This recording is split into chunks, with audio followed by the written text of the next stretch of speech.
রক্তক্ষরণ হলো, একটা সনদ হলো, সনদটা মানতেছেন না, চরম গাদ্দার। আপনি যদি না মানেন, আমি একটা জিনিস পরিষ্কার বলি, হাসিনার চেয়ে শক্তিশালী ক্ষমতাধারী নেত্রী পৃথিবীতে ছিল কিনা জানি না, পুলিশ, মিডিয়া, র্যাব, আর্মি কি ছিল না, কিন্তু আপনাদের সেটা নাই। একটুখানি লালচাল দিলে আপনারা বলে যাবেন, আর যদি একবার করেন ওই সংবিধান বুড়িগঙ্গা ফেলে দিব, নতুন করে সংবিধান লেখে আপনাদের বিচার প্রকাশ্যে করব, এই গাদ্দারদের বিচার। একটা যুদ্ধ হওয়ার পরে কালকে দেখলাম কালামানিক বিচারপতি উনি জামিনে মুক্তি পাচ্ছেন। আমি বলি বিএনপি ভাইদের আপনাদের লজ্জা লাগে না? শহীদ জিয়াকে যে লোকটা বলে ভারতীয় পাকিস্তানি গুপ্তচর, সে কিভাবে মুক্তি পায়? আমার শহীদ জিয়ার বীরত্তম খেতাবটা ফিরে নিয়ে আসে, আপনি কিছু করেন নাই। খালেদা জিয়াকে ক্যান্টনমেন্টে বের করে দিচ্ছে, এখনো কোনো বলিষ্ঠ ভূমিকা নেন নাই।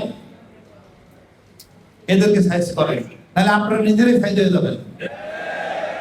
জনগণ যখন বিপ্লবের স্বাদ পেয়ে যায়, স্বাধীনতা স্বাদ পেয়ে যায়, এর ফিরে আনা খুব কষ্টকর। আমি মনে করি জনগণ ঐক্যবদ্ধ আছে, কতজন লোক দরকার, কত লোক দরকার আমার নিজ চোখে দেখা। সুতরাং আমি মনে করি দেশটা আমাদের, আমরা ঐক্যবদ্ধ হয়ে দেশটাকে সামনে নিয়ে যাই।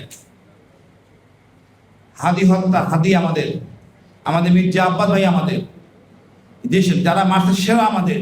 দেখেন পাঞ্জাবের জগতে একটি বিশ্বস্ত নাম শাবাব এথনিক ওয়্যার। ভারত ওই দুইটাকে ধরেছে, তাকে নিয়ে 14 দিন জামিন নিছে, কেবল রিমান্ড নিছে।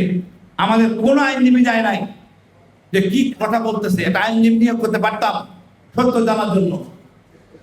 তারপর তার দিল্লি নিয়ে গেছে, আবার সে আমাদের নিয়ে রাজনীতি। ভারত আমাদের সুস্থ শান্তিতে থাকতে দেবে না। সুতরাং আমাদের সব সময় চেতনা, আন্দোলন ধারণ রাখতে হবে, মনে রাখতে ভারত আমাদের একমাত্র শত্রু। ভারতকে চট থাপ্পড় মারি ফেলে রাখতে হবে। আন্তর্জাতিক আদালতে আপনি আপিল করেন, আমাদের এই খুনিদেরকে আমাদেরকে দেয়, আমাদের কাছে ফেরত দেন, আমরা বিচার করবো, আমরা তদন্ত করবো।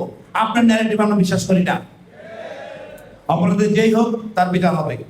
আমি খুব ভালো লাগতো এখানে আসতে পেরে, তবে আমার ভালো লাগতো আমাদের মাঝে যদি দু একজন সম্মানিত নারী নেতৃত্ব থাকতেন, কথা বলতেন, এটা খুব ভালো লাগতো। আমাদের দরকার, আমরা সবাই মিলেই দেশ, সবাই মিলে দেশ, কাউকে বাদ দিয়ে আমরা আগাতে পারবো না, সবাইকে নিয়ে আমরা আগাবো। আপনাদের সবাইকে অশেষ ধন্যবাদ। আমার জন্য দোয়া করবেন, আমি আপনাদের জন্য দোয়া করি। বাংলাদেশ দীর্ঘজীবী হোক, শহীদ জিয়া এবং শহীদ ব্যক্তিরা সবাই যেন সম্মানিত হয়। আসসালামু আলাইকুম।